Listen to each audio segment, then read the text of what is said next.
Eu gosto muito de fazer uma continha assim, né? R$80 uma pizza. Quanto tu ganha a hora? Quanto tu recebe a hora?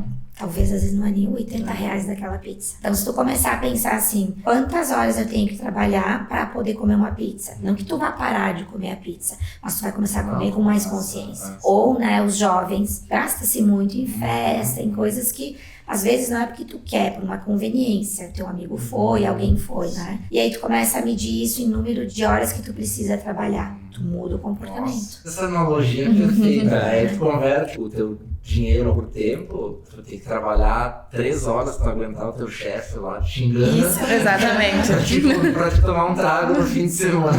Aí já começa, será que vale a pena mesmo? São estratégias que a gente precisa utilizar para começar a cuidar mais do dinheiro.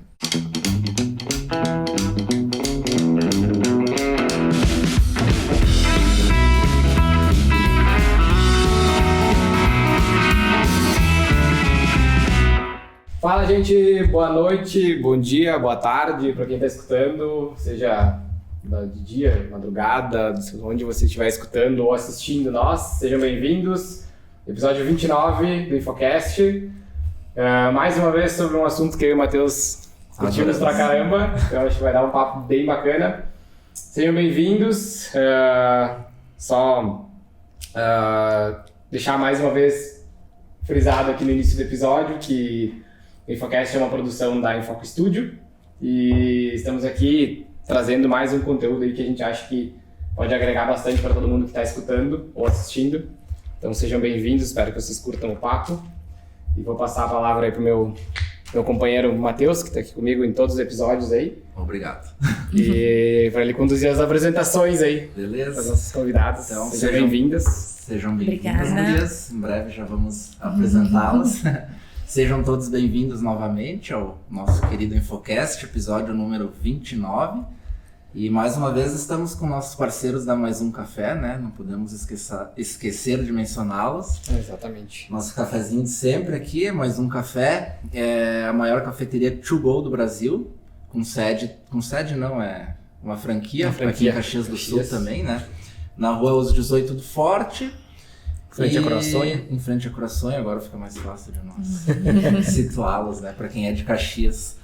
E no Instagram, @Caxias Mais Um Café também, quem quiser conhecer um pouquinho mais, provar os diversos cafés que eles têm lá e os comes também, fica a dica. Depois vocês vão ganhar também uma amostra. Vão ganhar, não já ganharam. Já ganhamos, né? Inclusive é para vocês levarem, provarem depois. E é isso, né? Acho que é isso aí. Então vamos lá. Estamos aqui com a Ana e com a Adri, da CAPSE 360, né? Consultoria empresarial. Então, a Ana é a CEO da empresa e a Adri é consultora, correto? Isso aí. Então tá. Sejam bem-vindas. Obrigado por estar aqui conosco. Hoje vamos falar de finanças novamente, né? E um pouco mais, né? Também, né? Um viés diferente da outra. A gente estava conversando nos bastidores aqui e a ideia é trazer, a gente tem um episódio recente mais sobre finanças pessoais e investimentos, mas hoje a gente vai por um lado mais pequenas, médias empresas, podemos dizer. Então, se apresentem um pouquinho para a nossa audiência. Primeiramente, obrigada pela oportunidade de a gente estar aqui falando de um assunto que também eu e a Adri amamos, né? Que é sobre dinheiro, que é um tabu aí para muitas pessoas, né? Finanças, mas nós estamos num mundo em que é capitalista, a gente precisa movimentar com dinheiro, né? Então, a gente está aqui para contribuir com todos os que estão nos assistindo, ouvindo, de que forma, né, a gente consegue levar essa questão financeira de uma forma mais assertiva, vamos dizer assim, e conseguir ter um melhor retorno, né, com o nosso dinheiro, seja empresa ou pessoa. Certo. Até porque a empresa, ela existe para faturar, né? Vai gerar um retorno, né? Exatamente. Só por amor não... Aí seria uma ONG. Assim, ó, Mesmo assim, olha lá, né? Na verdade. E assim, a ONG, ela tem resultado, ela não chama de lucro, né? O superávit e o déficit, né? Mas o objetivo de todos é ter lucro, né? Senão não faz sentido, porque é o lucro que movimenta a economia, é o lucro que vai gerar mais empregos, é o lucro que vai fazer com que a gente consiga consumir, enfim, que todos consigam, né, crescer aí dentro dos seus objetivos, enfim, consumos, alguns ainda em necessidades básicas, outros um pouquinho mais, né? Tá, legal. É o que a gente comentou, né? Existe um tabu muito grande em relação a dinheiro, né? Quando tu fala em dinheiro, até pela questão, às vezes o pessoal fala, quanto que tu ganha e tal. Tem todo esse mistério que a gente cria em torno do dinheiro, porque a gente cresceu vendo coisas que são exemplos muito errados, né? De como a gente deve entender o dinheiro, né? E às vezes tem muita gente que passa a vida inteira frustrado financeiramente porque fica com crenças antigas que vêm de família, né? E que não consegue quebrar isso. Minha família não teve prosperidade financeira, eu não posso ter, eu tenho que honrar minha família, os meus pais, e aí tu fica preso num ciclo eu gosto muito do termo que a Natália Arcuri usa, né? Da jornada da desfudência, né? Tu fica se fudendo da vida inteira, né? Por tu não saber, às vezes, gerir o dinheiro na tua vida e deixar que ele venha, sabe? Não ter medo do dinheiro vir, abrir, né? A gente tem que estar aberto. Sabe, tem muito interessante, tem um livro que ele se chama Mindfulness Money. Não sei se vocês conhecem. Esse não. Né? Esse livro ele é muito interessante, assim, porque ele fala que isso aqui é uma coisa cultural. Essa questão de não falar o quanto você ganha, não falar, tem até um próprio receio, quanto que é o teu serviço, quanto que é uma fotografia. Aí já dá aquele, vou falar de dinheiro. Isso é cultural. Na Inglaterra, é papo de bar. Cara, ganhei tanto hoje, investi na bolsa, consegui ter um retorno. Aqui, na nossa cultura, isso é muito velado. E isso tá no inconsciente, que eu fico lá, né, como diz a Natália Arcuri, e não consigo entender por quê. Cara, a minha família inteira tava assim, a minha família inteira veio assim, eu não consigo entender por que eu me desvencilhei disso. E a minha história é um pouco parecida com isso, sabe? Que eu disse, não, tem alguma coisa errada com a minha família. O que tem de errado ali que eu não tô conseguindo sair dessa jornada? E aí que foi lá em 1997, como a gente tava falando nos bastidores, que eu comecei a controlar o meu primeiro salário e entender que para eu poder chegar em tal lugar, eu preciso de quê? De dinheiro. Eu não nasci rica, não casei, né? Ninguém é rico, então vou ter que fazer com que o meu dinheiro, ele consiga render, ele consiga trazer aquilo que eu preciso, né? Trabalhar ao teu favor, né? E eu também acho que tem os dois lados, né? Às vezes tu não vir de uma família que tem muito dinheiro, te faz enxergar o outro lado e muitas vezes tu valorizar muito mais o teu trajeto, né? Até tu chegar numa estabilidade, digamos assim, num controle financeiro, né? E porque às vezes quando tu tem demais, aí tu não tem noção de onde vem o dinheiro, de se tu gastar 500, se tu gastar 5 mil, tu não tem um parâmetro se aquilo sabe? Muito pouco. E tu vê muita gente que vem de famílias que tem muito dinheiro que não tem essa noção do dinheiro, sabe? De quanto vale o dinheiro, de quanto isso representa na vida delas, porque nunca faltou. Sim. Né? Tu nunca precisou fazer uma manobra, deixar de fazer uma coisa para fazer outra, fazer um mesh, né? Se endividar, ter que, sabe, né? Fazer toda aquela mão para te pagar o negócio.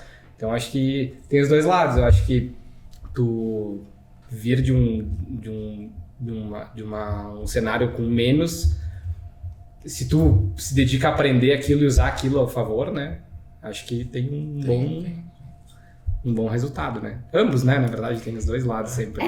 Sempre é um aprendizado, né? Tu gastar muito ou tu gastar pouco, nos dois lados a gente tem um aprendizado.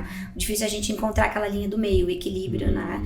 Porque ao mesmo tempo que quando tu não tem, tu quer ter, no momento que tu tem, tu pode começar ao inverso. Em vez de dar o valor, o devido valor, tu começar a gastar mais. E acontece muito, né? E se perder. E tu se perde ali, tu se vislumbra com aquilo, né? E aí começa a entrar um pouquinho daquilo que a gente tava falando também nos bastidores, da questão, né, da ganância e da ambição, sim. Né? A ganância, eu não vejo ela como positiva, mas a ambição sim, porque eu olho aquela meta, né, como eu comecei lá em 97, imagina, eu tava, né, na escola, peguei meu caderno e comecei a anotar. Comecei a trabalhar com 13 anos, ali anotei meu salário e o que eu queria comprar. E a primeira coisa que eu queria comprar era um guarda-roupa para minha avó, porque o guarda-roupa dela não estava bom.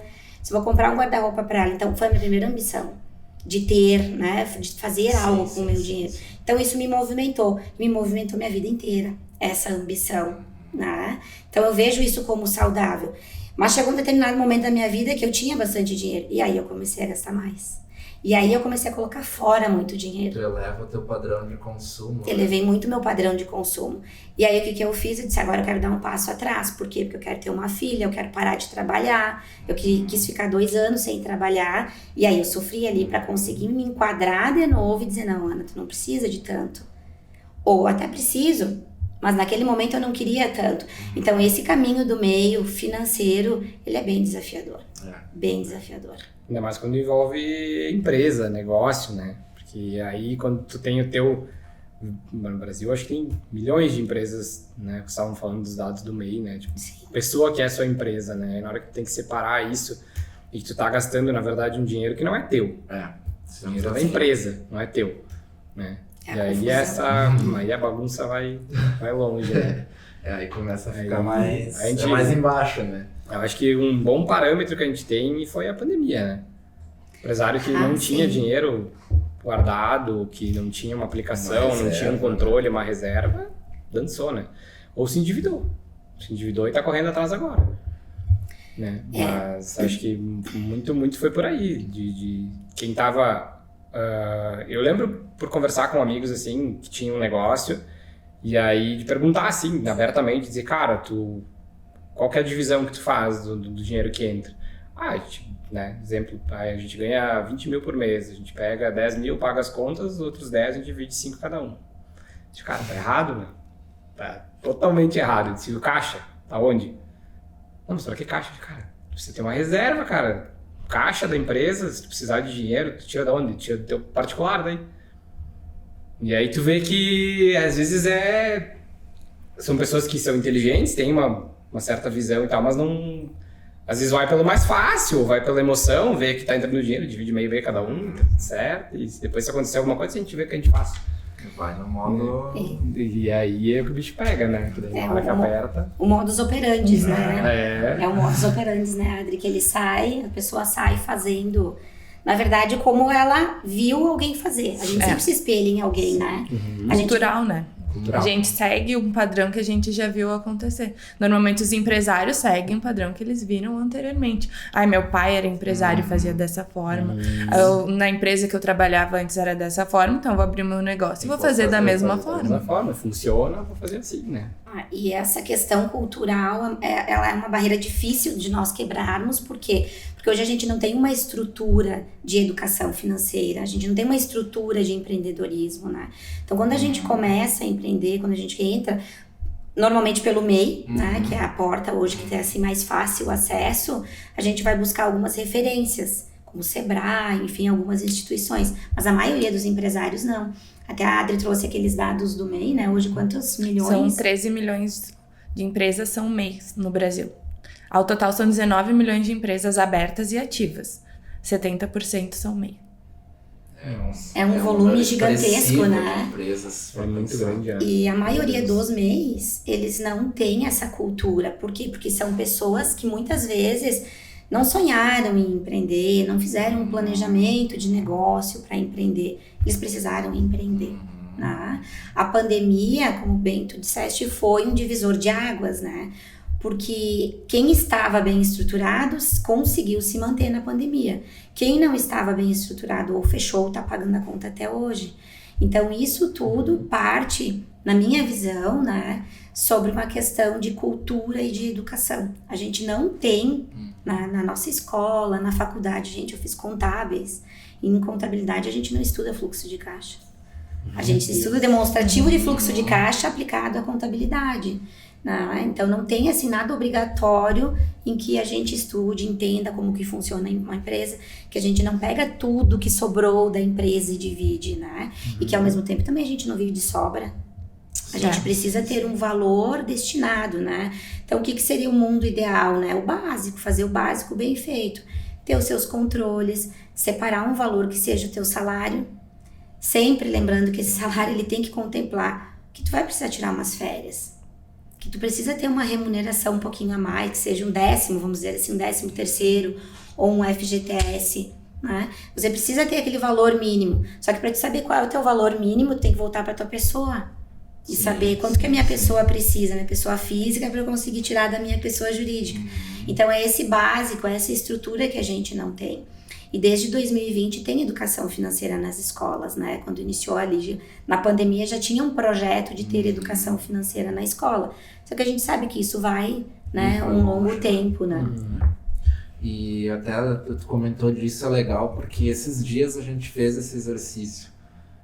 Eu lembro que eu fiz esse exercício quando eu abri a empresa, de saber quanto eu me custo, sabe? Quanto é o meu custo para eu sobreviver, digamos assim.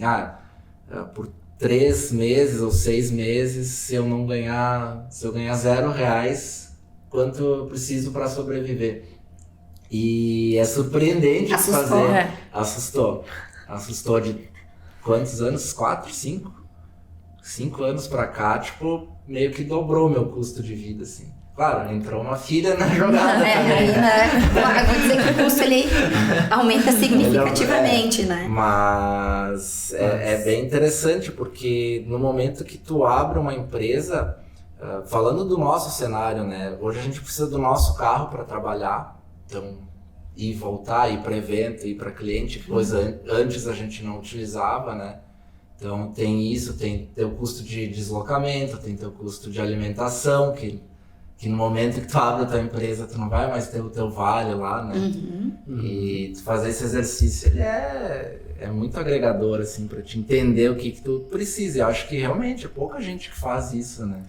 Sim, a gente tem uma planilha super simples, né, Adri, mas que o pessoal adora, que é justamente assim, quanto custa um empreendedor. Porque a gente tem que tratar o empreendedor como se ele fosse um funcionário da empresa. Porque se eu tivesse um funcionário, eu ia pagar o combustível, eu ia pagar a alimentação, FGTS, décimo, as férias, as férias. Eu ia ter que pagar para ele. Por que não eu pagar para mim? Então a gente tem uma planilha bem simples mesmo, onde tu coloca todos esses valores, que é o mínimo que a empresa tem que te manter. Né? Porque a gente tem que pensar sempre assim nas empresas, né? Eu preciso de um mínimo para eu viver, mas eu não posso sangrar a minha empresa. Porque é a minha vaquinha de leite. Né? Como é que eu vou tirar todo o leite dela amanhã? Ela não vai me dar de novo. Então a gente tem que ter essa reserva. E essa questão que tu levantou de se assustar é muito comum, porque hoje o mercado fala muito em reserva de emergência, de segurança, né?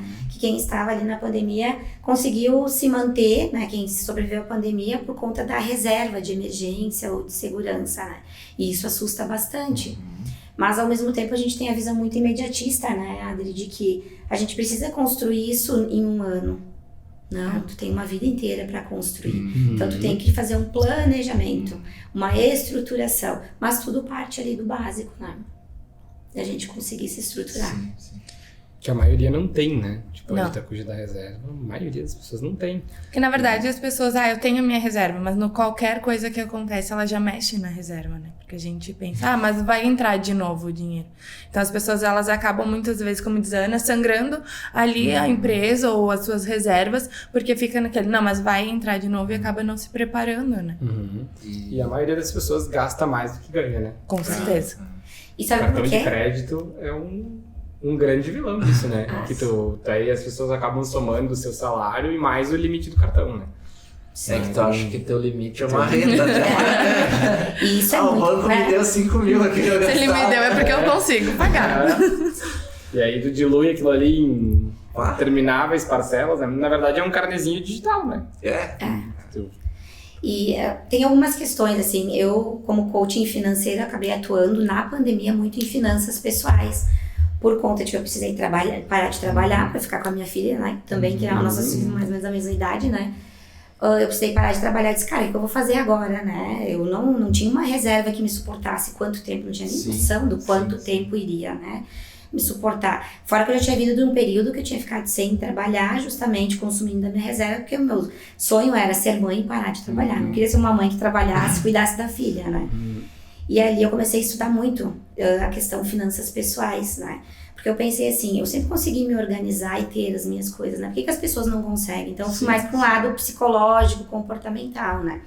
E o que acontece muito? Por que as pessoas gastam mais do que elas ganham? Um dos motivos, né? E isso vale também para as empresas. Por que as empresas entram no negativo? Porque elas não têm noção do quanto elas gastam. Elas não têm noção, elas baseiam toda a vida pelo quanto elas recebem. A gente precisa basear a nossa vida em quanto a gente gasta e onde a gente gasta. Porque na hora que o sapato apertar, tu precisa saber aonde que tu vai pode cortar, mexer né? ou não. Né? Então, essa falta de noção é um dos motivos. A outra questão é que a gente acredita que o nosso cérebro é capaz de guardar números e entender os números. Nosso cérebro não consegue. Ele não tem essa capacidade analítica. Ele vai pegar um número solto aqui, outro número solto ali, e ele vai montar uma lógica. Só que essa lógica é totalmente diferente do real. Então, as empresas precisam ter, as empresas, quando eu digo física ou jurídica, né? A pessoa ou a empresa, ela tem que ter uma anotação. Não interessa no Excel, no papel, no sistema, onde for.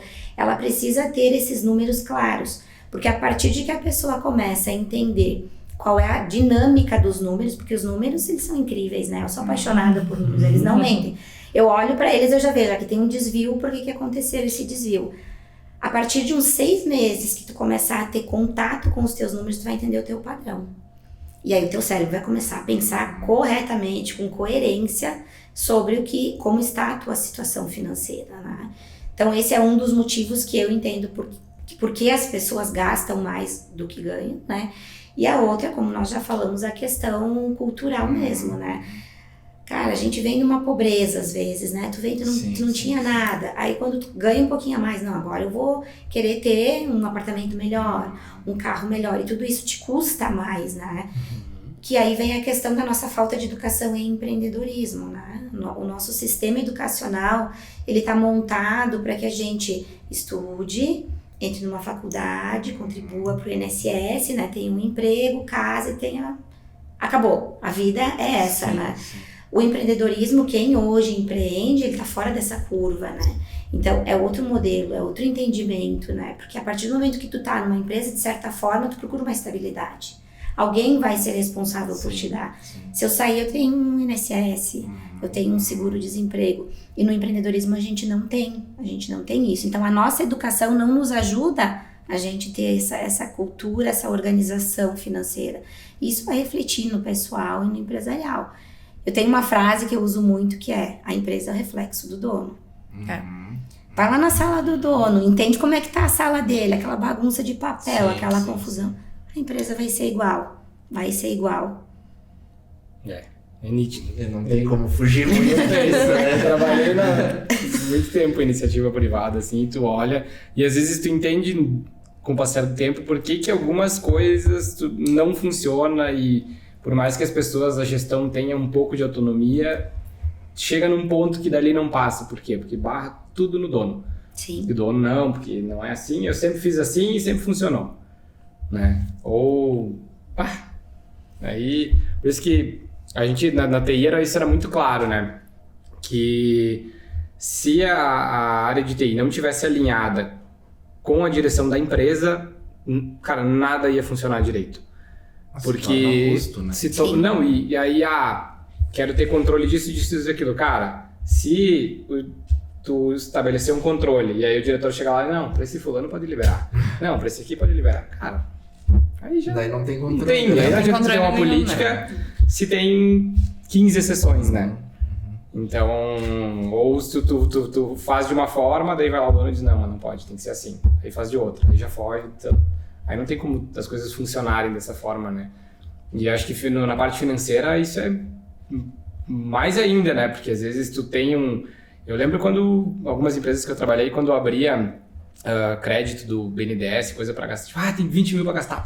Desaparecia os 20 mil em um dia, sabe? E aí, cara, daí tu não tinha orçamento, aí, sabe? Aí o orçamento que tinha sumiu, desapareceu, aí tinha coisas pra fazer e aí não tinha mais orçamento, e era aquela bagunça, né? Então... Que é uma realidade, né, Adri, que a gente vive hoje muito... A gente fez uma palestra nessa semana, né? E a gente trouxe os dados nessa palestra que, entre os motivos, né? Que 70% das empresas são MEI, mas a gente tem só, nesses últimos meses, mais de 1 milhão de MEIs que fecharam. Então, tem alguma razão. E aí, o Sebrae, juntamente com a Fundação Getúlio Vargas, fez um estudo. Por que essas empresas fecharam? E entre os fatores, a gente tem despreparo financeiro, falta de conhecimento de gestão, falta de organização. É tudo aquilo que a gente vem falando. As pessoas, elas decidiram empreender, talvez por uma necessidade, né? A empresa que eu trabalhava fechou, e aí eu entrei ali para empreender, mas eu não sei fazer aquilo. E aí começa assim, não, a empresa vai ser dessa forma, mas hoje eu preciso desse dinheiro. Daí aquele negócio, o dinheiro que tava lá pra gente comprar um equipamento. Mas a gente pode usar talvez pra fazer isso aqui. E a gente começa a abrir as exceções. E isso começa já no pequeno. Então quando ele começa a crescer, essas exceções vão indo junto. Esses problemas vão indo junto. As pessoas crescem de forma desestruturada. Até teve uma pessoa na palestra que comentou que viu nas redes sociais que não importa crescer de forma organizada, que ele viu falando que o importante é crescer, que depois se organiza. E a gente já fala ao contrário, né? A gente organiza para crescer. É que ali tem uma coisa que a gente não consegue medir. Ele usou muito que na nossa bandeira tem ordem e progresso. E que a Luísa Trajano, Magalu, ela disse, não, primeiro progresso e depois ordem, né? Pode ser que funcione, empresas que têm um produto bom, o produto se vende sozinho, Tem um fluxo. Tem fluxo, a empresa tem um caixa bom, pode ser que ela consiga se manter. Só que tem uma coisa que a gente não consegue mensurar, é o quanto a gente perdeu em não ter a ordem, o quanto a gente perdeu em não ter essa organização. Então, se eu tenho organização e tenho faturamento, que é o que a gente sempre diz, né, tu vai ter progresso. Agora, como é que tu vai ter um progresso sem tu ter uma organização? Perde muito, o dinheiro ele escoa muito fácil, porque assim, isso é até da física quântica, né, enfim, neurociência, que assim, é muito mais difícil pra gente, né, ter a sensação boa de quando tu ganha R$1.000 do que a sensação ruim de que quando tu perde R$1.000, né? Então a gente foca muito nisso, sabe, né? Exatamente. Então, a gente precisa entender que finanças, tanto empresarial quanto pessoal, é muito uma questão comportamental. É muito uma questão cultural. Então, tu tá gastando aqui por quê? O que me leva a ter esse gasto? Por que entra o dinheiro e eu já sumo com o dinheiro, né? No coaching. Precisa daquilo, né? Ou daqui a pouco, assim, tem pessoas, no coaching a gente estuda muito isso, né? Eu não costumo dizer que eu sou coaching porque virou aquela coisa de modinha, né? Que todo mundo é coaching. Ficou pejorativo, né? Mas tem o pensamento, assim, a metodologia. Tu consegue entender como as pessoas funcionam. E a gente percebe muito em clientes, assim, tem clientes que não conseguem parar com o dinheiro na mão. Eu preciso me livrar daquilo. Eu preciso me livrar. Parece que ele entra por aqui e sai por aqui. Tem outros clientes que não, que eles seguram, que eles guardam, né? Então vai muito de entender qual é a cultura daquela empresa que ela está inserida. Aqui na nossa região, colonização italiana, é uma cultura de escassez muito grande. Então, para fazer um investimento, é tudo muito, se pensa muito. Tu sobe um pouco mais, é que tu vai para Santa Catarina, já muda o perfil. Eles já são pessoas assim que querem curtir mais. Então o empresário ele pensa, não vou na sexta, não vou na segunda. Aqui para um empresário sair na sexta ou na segunda, cara, ele fica assim se culpando, eu digo se chicoteando, sabe? Sobe um pouquinho e tu vê que algumas regiões já são diferentes. Então a gente precisa analisar o contexto como um todo da empresa, sabe? Não só porque que ela tá colocando dinheiro ali. E por isso que a gente começa sempre, né? O nosso modelo de trabalho é pelo caixa. Não tenho nada, não tenho. Sou meia, Ana. Adri, não tenho um caixa. Bom, vamos fazer um caixa, então. Vamos ver como é que tá. Porque ali começa os sustos, começa a entender. E a pessoa vai entender muito mais dela, do comportamento dela, que está causando aquele problema ali. Isso vai tão longe, assim, esse negócio do comportamento, que eu tava conversando com a minha esposa esses dias sobre isso, que às vezes a gente afeta totalmente como tu vai trabalhar dali pra frente. Tipo, às vezes o pessoal aqui pela nossa região ser muito duro e muito tem que estar trabalhando, tem que ser 9 horas por dia, tem que viver, dar o sangue pela empresa, né? Só que o negócio de dar o sangue pela empresa, daí quando tu troca pra uma outra empresa que tem a mente um pouco mais aberta, aí tu fica preso num negócio de tipo, cara, tu não quer levantar para ir buscar um café que tu se sente culpado, sabe? Porque tipo, lá tu levantava para ficar o café, os caras ficavam te olhando que tu tinha que estar trabalhando, tu tinha que estar toda hora lá na frente quando tu tá trabalhando. E aí quando tu sai disso, que tu vai pra uma coisa mais aberta, que mais o pessoal leve, para no corredor para conversar, toma um café e tal, tu fica se sentindo culpado por aquilo, né? Aquilo ali que mexe contigo de um jeito, assim. E é o que tu falou, às vezes tu vai pra fora, vai ali pra Santa Catarina, por exemplo, o pessoal lá vai muito mais longe, São Paulo ali, tem empresas mudando o regime pra 6 horas. 4 dias na semana, não mais 5. 4 dias na semana, porque o cara é muito mais produtivo trabalhando menos, mas mais focado, do que se tu trabalhar sabe? Tu sugar o cara pro cara ficar trabalhando sábado, domingo, feriado, 10 horas por dia, esgotando o cara, sabe? Isso é uma característica muito comum aqui na nossa região. Tipo, o pessoal trabalhar em excesso, demais, assim, demais. E aí isso aí interfere em uma série de outras coisas, né? Porque aí beleza, aí tu trabalha um monte, ganha teoricamente, né, um pouco mais, mas tu gasta com psicólogo, com remédio, com uma série de outras coisas que são prejudiciais, que né? te consomem, né? Que a nossa região, ela romantiza o excesso de trabalho. Aham. Então a gente tem essa questão muito forte dentro da gente. Tem que trabalhar muito. Então a gente demora muito pra sair dessa questão. E é como ele falou, quando a gente começa a ir num lugar que talvez nos dê um pouquinho mais de liberdade, a gente não consegue se adaptar. Porque a gente tá tão adaptado àquela questão. Eu tenho que sentar, eu tenho que trabalhar, eu tenho que produzir, que quando eu não tenho essa cobrança, eu começo a me sentir culpado por não estar fazendo aquilo ali. Agora imagina isso no empreendedorismo, né? Eu ia dizer Que a maioria saiu do mundo CLT para ir pro empreendedorismo, né? Justamente falar desse Poucas. Como que tu tem essa inteligência né? Financeira, emocional, inteligência de tempo, né? Organização de tempo para te sair. Agora eu comando a minha vida, agora eu comando a minha empresa. Então, a gente percebe muito isso, né? Nos pequenos empreendedores, que a gente dá um suporte não só na questão de organização financeira, mas como organizar o tempo, como eu fazer, o que eu tenho que fazer, organização, rotina, sabe? Porque a gente fica perdido. Tu tá num mundo onde, que nem a comadre disse, te romantismo trabalhar em excesso, só que daqui a pouco não precisa. Eu vou te dizer, hoje eu consegui organizar a minha vida financeira, vamos dizer assim, que eu trabalho bem menos do que eu trabalhava, eu ganho o dobro. Teve mês que eu ganhei o triplo do que eu ganhava como CLT, trabalhando só de tarde, porque eu optei por trabalhar só à tarde e ficar com a minha filha de manhã, né? Mas assim, não foi fácil, porque no começo eu tinha aquela sensação, cara, como que eu não tô trabalhando de manhã? Como que eu vou acordar mais tarde? Como que Eu não tô sendo fazer? produtiva nesse momento. Não tô sendo produtiva, porque pra mim, Ana, ser produtiva era algo assim, trabalhava horror, né? Viajava, saía pra viagem no domingo, voltava no sábado, ficava de noite, né? Quando a gente dizia que tinha virada de sistema, que tinha que acompanhar o cliente, era madrugadas adentro, e aquela loucura, aquela coisa assim. E aí, de repente, do dia pra noite, tu desliga aquela chave. Pra mim foi um processo difícil de entendimento, que eu gastei em psicóloga, gastei em terapia, pra eu entender que, cara, não preciso ser produtiva sempre.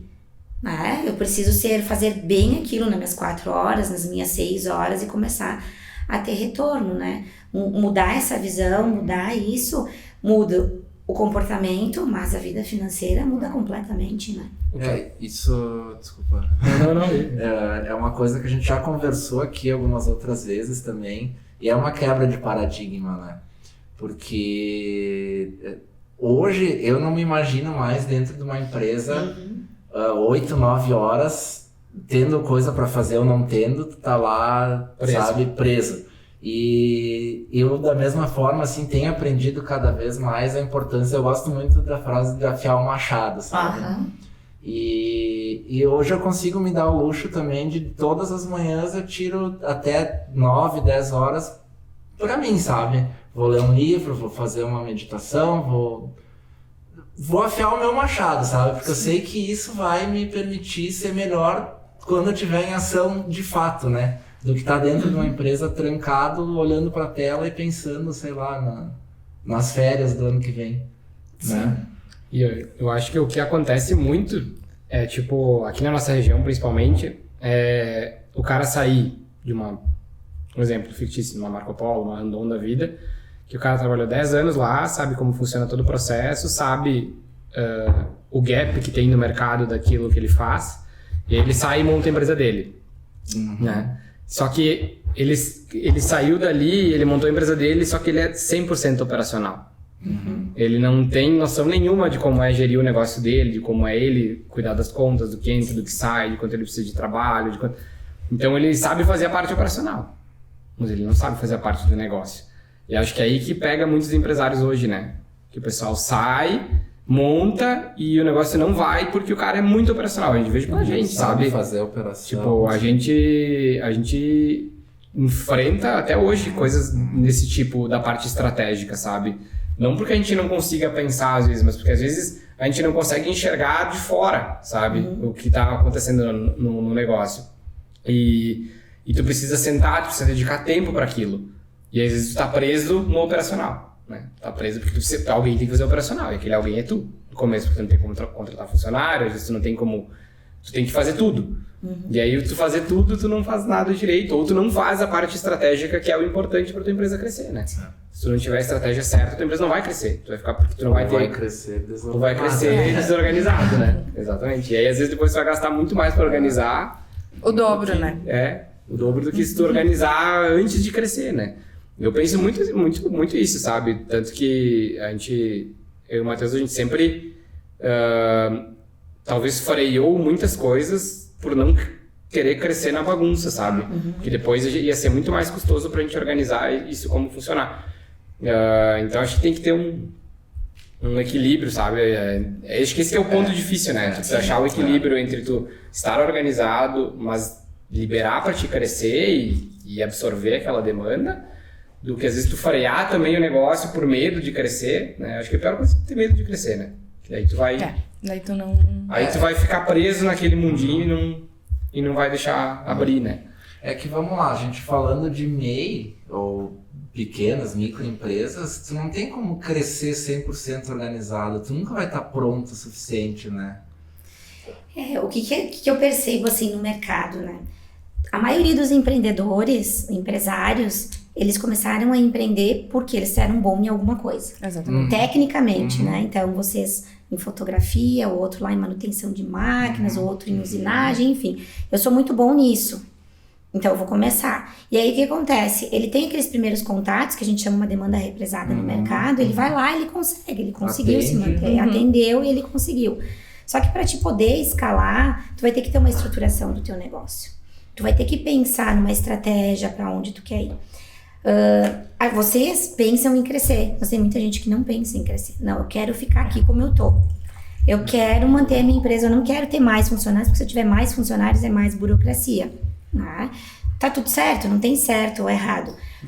Mas assim, o crescer, muitas vezes, ele não é nem o crescer, porque o Flávio Augusto, do Geração de Valor, não sei se vocês conhecem, né? Mas ele diz, ou a empresa, ela tá crescendo, ou ela tá morrendo.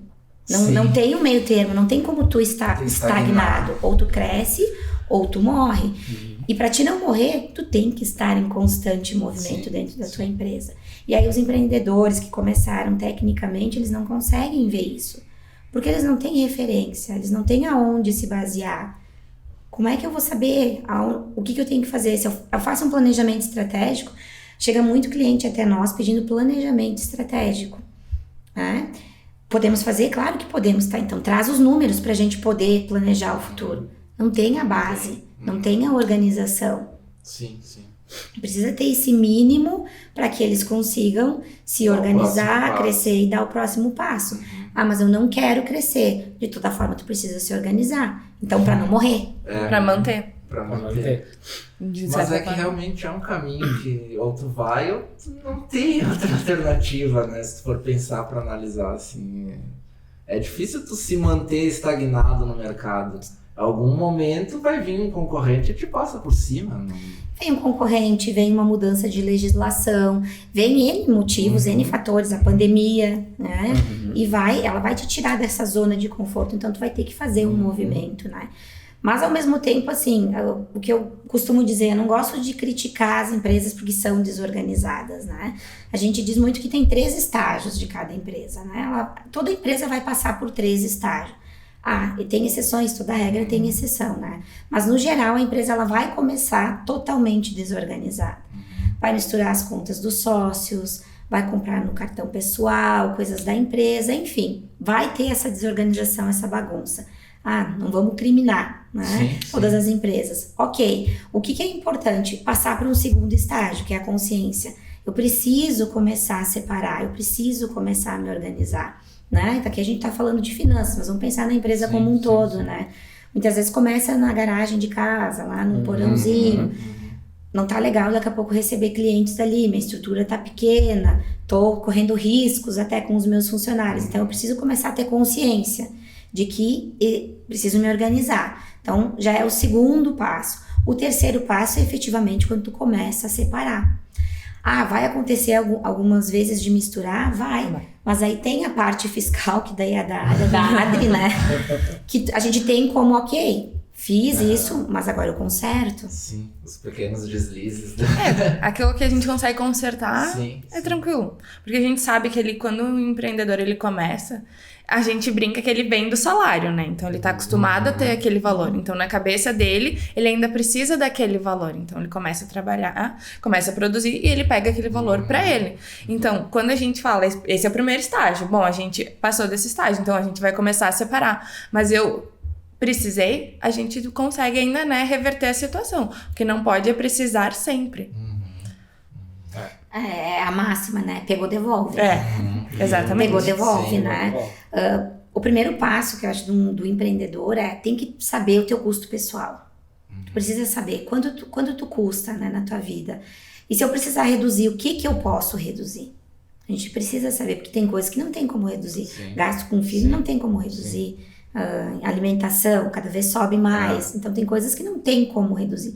Mas tem algumas questões que dá pra gente fazer a cada 2-3 meses, enfim, Sim, consegue se organizar. ajustar. Então a gente consegue ajustar. Então tu precisa saber quanto tu custa efetivamente, né, para a empresa. Porque a empresa tem que pagar, né, o empreendedor. Não dá para trabalhar no amor ou só o empreendedor colocar dinheiro, aportar na empresa, né. E o segundo passo é entender quanto custa a empresa. Se eu não faturar nada, como tu disse, né, não vou faturar por 6 meses, né? Quando a gente diz faturar é ter vendas, né? Ter receitas ali. Não vou ter receita por 6 meses. Então, quanto eu preciso ter de dinheiro, ou daqui a pouco eu preciso ter de estoque, ter de produto pronto, enfim, não sei. Achar a estratégia, né, para que eu consiga me manter. É o básico que a empresa precisa ter. Essa estruturação.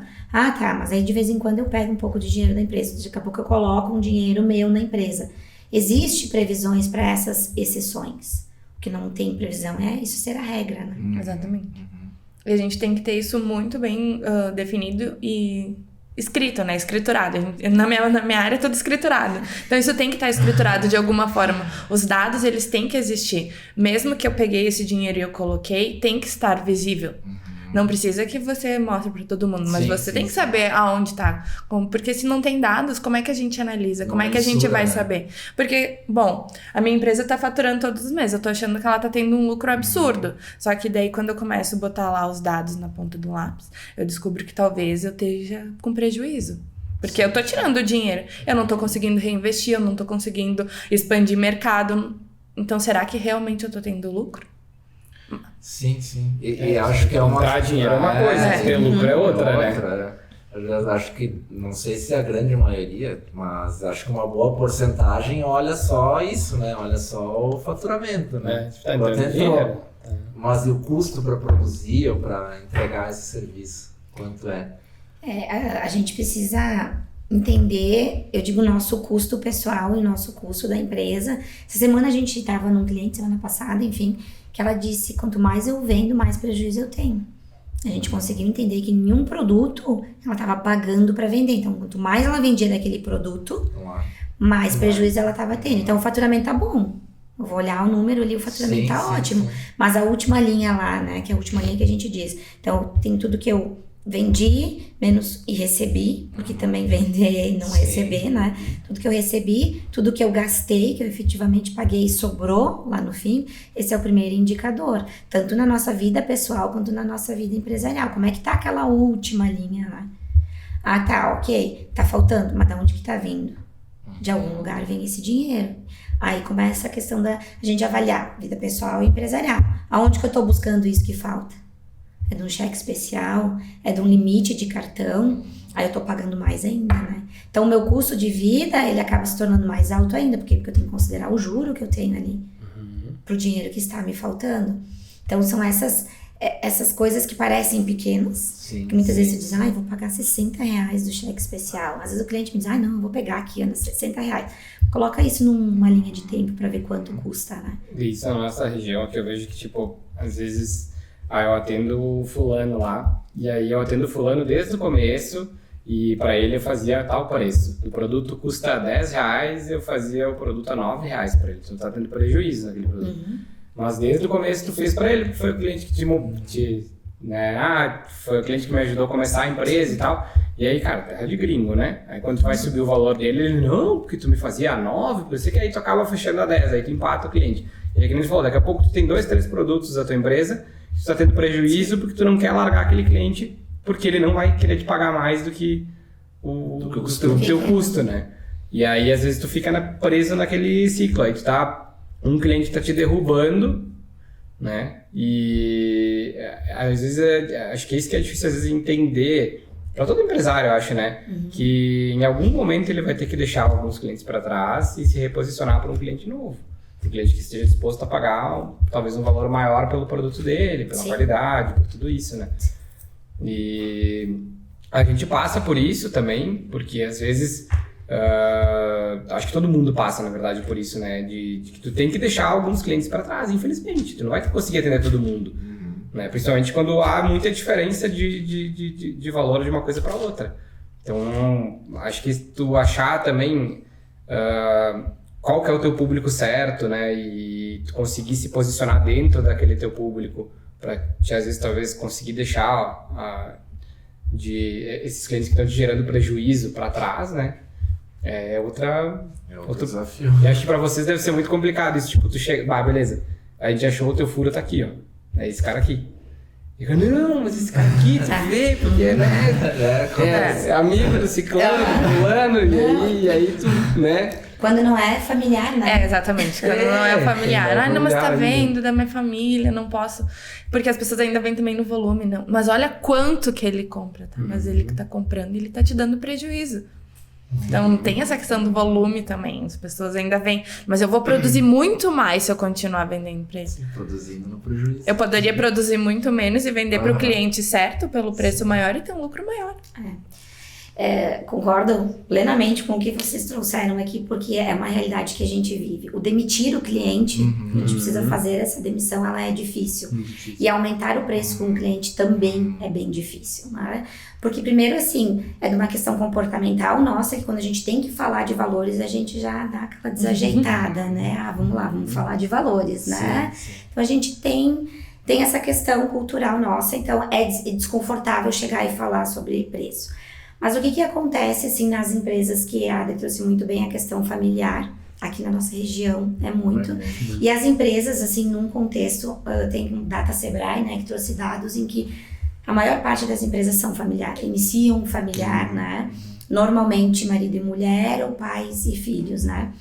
E nesse contexto, tu mostrando os dados, muitas vezes o empreendedor, ele não quer mudar, ele diz, não, isso é interessante para mim. Por quê? Porque falta a estratégia do negócio. Falta eu entender o meu negócio. A gente tem muito amadorismo no empreendedorismo. Muito, nós somos muito amadores. A gente não enxerga que a empresa ela existe com um único objetivo, gerar lucro. Se ela não tem lucro, não tem por que ela existir. Porque se eu não tiver lucro, eu não vou gerar emprego. Eu não vou pagar os meus impostos, eu não vou tirar a minha remuneração. Então, esse amadorismo que a gente tem no empreendedorismo faz com que empresas muitas vezes fechem. Muitas empresas não conseguem passar da segunda geração, né? A gente teve grandes exemplos aqui na nossa cidade de empresas que não conseguiram passar pela segunda geração. Por que tudo isso acontece? Né? Pelo amadorismo no empreendedorismo. Né? Então, a gente trabalha muito com dados, com números, né? Eu tô te mostrando que o número tá dizendo, o número não me mente, a menos que tu conseguiu mudar ele, né? Mas o número, ele não tá mentindo, ele tá te dizendo aquela realidade. E aí, claro, é muito uma questão pessoal de cada empresa, quero continuar ou não, né, atendendo esse cliente, ou vou aumentar esse preço, ou não vou vender mais esse produto, né? Porque o que é comum, assim, a gente cria a nossa empresa com o produto, eu vendo café, esse copo de café, aí eu vou ampliar a minha carteira agora de produtos, né, eu vou começar a vender um bombom, um chocolate, enfim. Aí chega um determinado período que a gente vai começar a analisar qual é o produto que tem a maior margem hoje, né? Que contribui mais com a empresa. Não é o café. Mas o café é o meu primeiro produto. Ele é o meu produto de coração. É o produto que tá aqui na minha empresa desde sempre. Mas se tu continuar focando, né, 100% no café, tua empresa vai começar a morrer. Né? Então a gente precisa se desvincular criar esse amor, essa ideia ao produto, à empresa e ter um pouquinho mais, assim, ser um pouco mais disruptivo, sabe? De olhar o mercado, entender as necessidades do mercado e trazer isso. Que foi o que a gente procurou em trazer a plataforma de consultoria, né? O mercado de consultoria hoje, tradicional, tem inúmeros profissionais, inúmeros, né? De inúmeras áreas. Só que eu percebi que o mercado está indo para o digital. As pessoas, elas não querem mais sentar numa mesa contigo e ficar 4, 5 horas em reunião e olhando planilha. Elas querem me dizer o que eu tenho que fazer, eu faço. Se eu quero fazer da meia-noite às 6, eu quero fazer no meu horário comercial.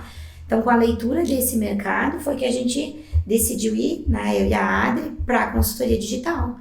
Justamente o quê? É um modelo disruptivo. Né? Estamos tendo barreiras de entrada, sim, como todo e qualquer produto novo, né? Mas a gente teve que se desapegar. Eu, de 10 anos de consultoria presencial, e dizer, não, agora não vou mais pro presencial, agora eu vou ser só online. Então, a gente, às vezes, se pega, como a gente diz pros empresários, né? Tá com a calça curta aí, né? A água tá chegando, né? Tá chegando, por quê? Pelo apego, pelo amadorismo no empreendedorismo. E que nem a gente falou, às vezes o apego é de gerações que vem, né? Tipo, a empresa foi criada assim, aí troca a gestão, ou o patriarca do negócio ali bate as botas e aí o filho assume, né? E aí, se o filho tá preparado, ou tem às vezes existe aquela resistência à mudança, né? Tipo, cara, meu pai sempre fez assim, vou fazer assim, só que o mercado mudou, o mercado não é mais assim, não tem mais esse posicionamento. Dia, exatamente, se o cara não abrir a cabeça, sabe? Eu trabalhei muito tempo numa outra empresa que, cara, a gestão era baseada na gestão do dono da empresa, que, cara, lá em 1950 super deu certo, né? Mas o cara trazia isso até hoje e o mercado é muito diferente hoje, sabe? Tinha coisas que não podia ficar naquilo, tinha que abrir, sabe? E aí é muito a questão do apego, né? O apego de não... sempre deu certo assim, cara, isso não funciona mais, né? Eu costumo chamar essas empresas de a síndrome da Gabriela. Eu nasci assim, eu cresci assim, você sempre assim, né? E não é muito interessante, assim, que tem um ditado popular aí que diz, né, que em time que tá se ganhando não se mexe, né? E isso tá meio que, né, incrustado, assim, na gente, né? E por que não mexer? Se eu mexer, ele não pode ganhar mais, ele não pode conquistar mais, né? Então tem realmente essa barreira, esse receio, enfim, e a gente tá num mundo extremamente dinâmico, né? A gente tá mudando a todo tempo, a gente evoluiu em termos, assim, com a pandemia, o que não se evoluía em anos, né? Ia demorar 10 anos pra gente evoluir, né? Então, as empresas precisam pensar, porque ou elas têm 3 opções, toda empresa tem 3 opções, né? Ou ela vai ser vendida, ou ela vai ser herdada, ou ela vai quebrar. Não tem opção, porque um dia eu vou morrer, e aí, será que a minha filha vai querer continuar com a minha empresa ou não? Então a gente tem que pensar o que a gente quer para nossa empresa. E muitas vezes a gente, como pai, a gente sonha que nossos filhos sejam os nossos sucessores. E aí a gente impõe a eles que eles sejam nossos sucessores. Que a gente tem muito caso aqui, né, na nossa região de empresas que os sucessores não conseguiram ir adiante, não conseguiram tocar, né? E não queriam também, talvez foram obrigados, né? Às vezes eles nem gostam, né? A gente atendeu recentemente um que ele tentou de todas as formas colocar o filho ali dentro. Só que não adianta, não é o sonho da pessoa. A pessoa não... Na brinca, ninguém nasce com o sonho de ser empresário. E aí ele queria outras coisas. Mas ele fica insistindo no... E às vezes o negócio é muito grande e a pessoa não quer assumir aquela responsabilidade, né?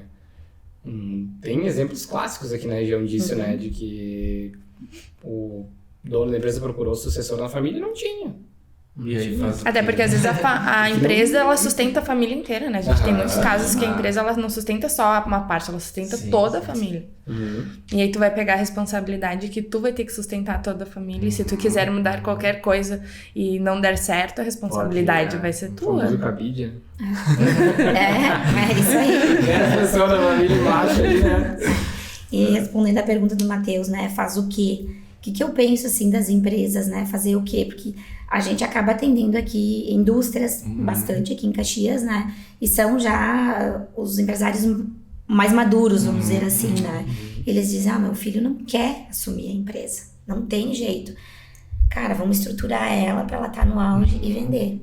Tu vende ela, tu te capitaliza, E aí tu abre o teu negócio, tu faz o que tu quer, porque... Sossega, né? Sossega. Não sossega, eu digo que empresário não sossega, né? Não, tá na veia ali, tem alguma... Vai ter uma incomodação, né? Eu digo que o empresário, ele sempre arruma uma sarna pra se passar, ele vai ter que achar alguma, né?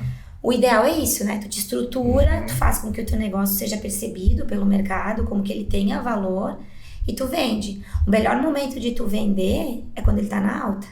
Quando tu tá estourando, né? Que nem eu sempre pedi demissão das empresas, né? Sempre pedi no meu melhor momento. No meu melhor momento eu pedi a demissão, não no pior momento.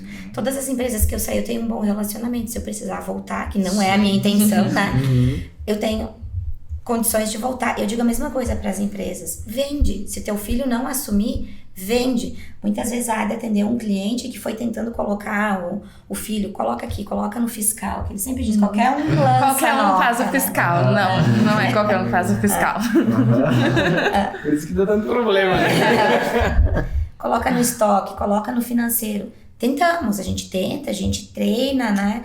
E não deu, ó, teu filho não dá pra coisa, né? É essa opção. Quer continuar tocando? Continua. Só que uma hora ou outra, tu vai parar.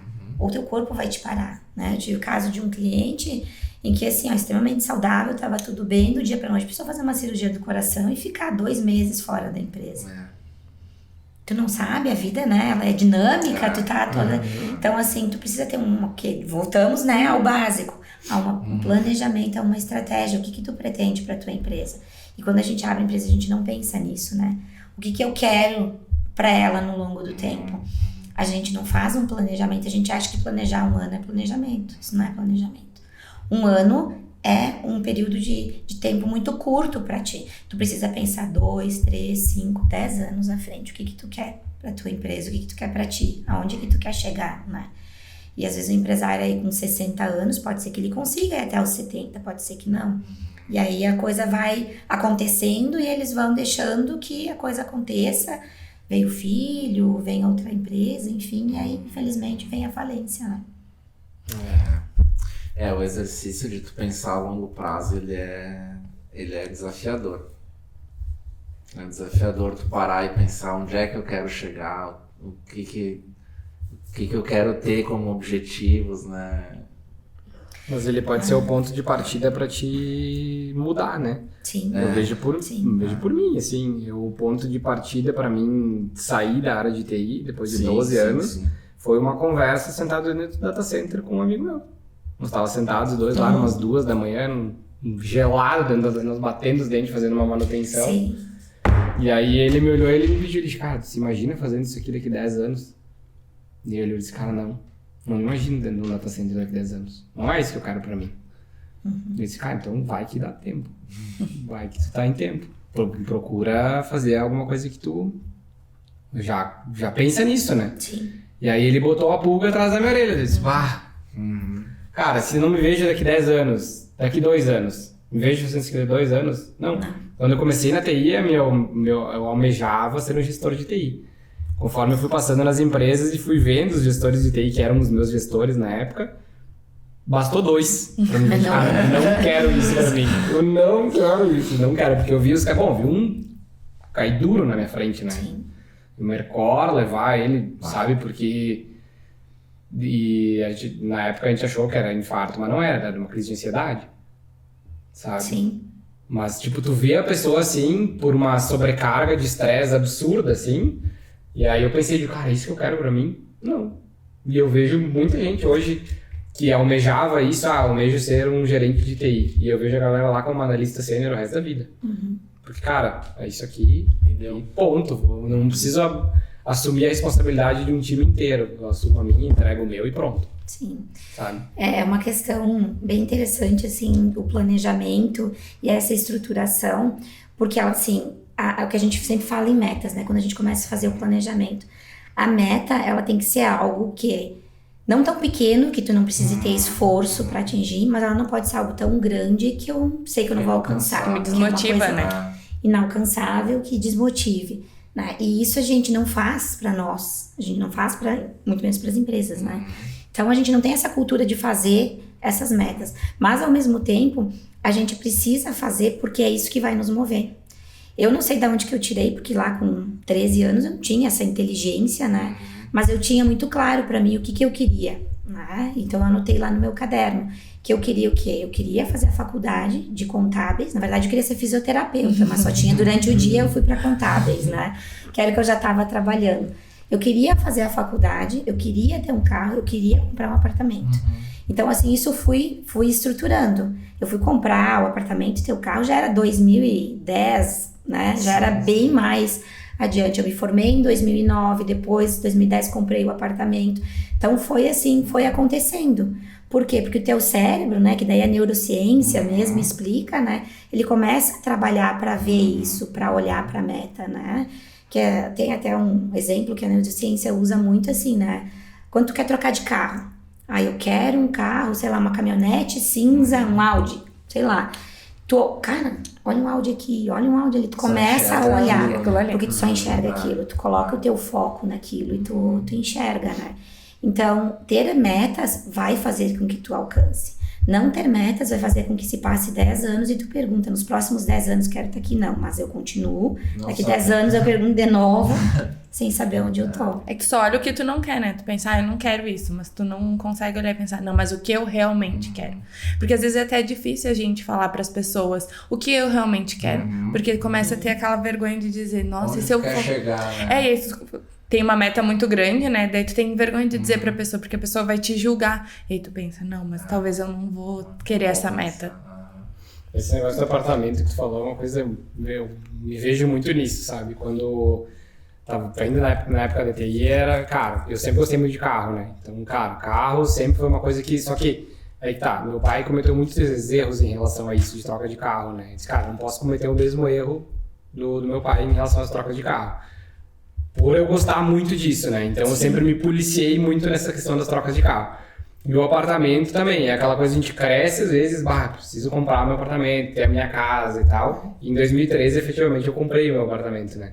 Se tu me perguntar hoje se eu compraria um apartamento, eu não compraria um apartamento hoje, né? Porque eu disse que a coisa que mais me incomoda na minha vida até hoje é eu ter uma conta na Caixa. Aquele boletim chega aquela conta na Caixa do financiamento do apartamento, cara, é o que mais me incomoda até hoje, é isso. Porque se tu botar no papel, não vale a pena. Não. Tu financiar o teu imóvel por 30 anos e ir pagando aquilo ali pro resto da tua vida, não vale a pena. É ótimo tu ter a sensação de tu ter o teu apartamento, morar num lugar que é teu, teoricamente, que nem tu diz, pode ir lá furar, detonar as paredes, fazer o que tu quiser, porque o negócio é teu. O negócio não é teu, né? O negócio é da Caixa. Enquanto não é meu. Por 30 anos não. Então, mas como as coisas mudam demais. E hoje a gente tem muito mais informação do que naquela época. Naquela época, 2013, por mais que eu já controlasse financeiramente, soubesse, eu não tinha noção dessa questão de imóvel. Eu fui por indicações, conversei com pessoas e tal, e valia a pena, na época era juro mais baixo, barará, toda essa função. Mas a gente tem que ter almejar isso, né? Tipo, eu quero isso, quero ter isso, quero ter aquilo. Mas às vezes a gente tem que ir a fundo, né? Também no negócio pra ver se a melhor forma da gente fazer isso, né? Hoje, se naquela época eu tivesse pensado...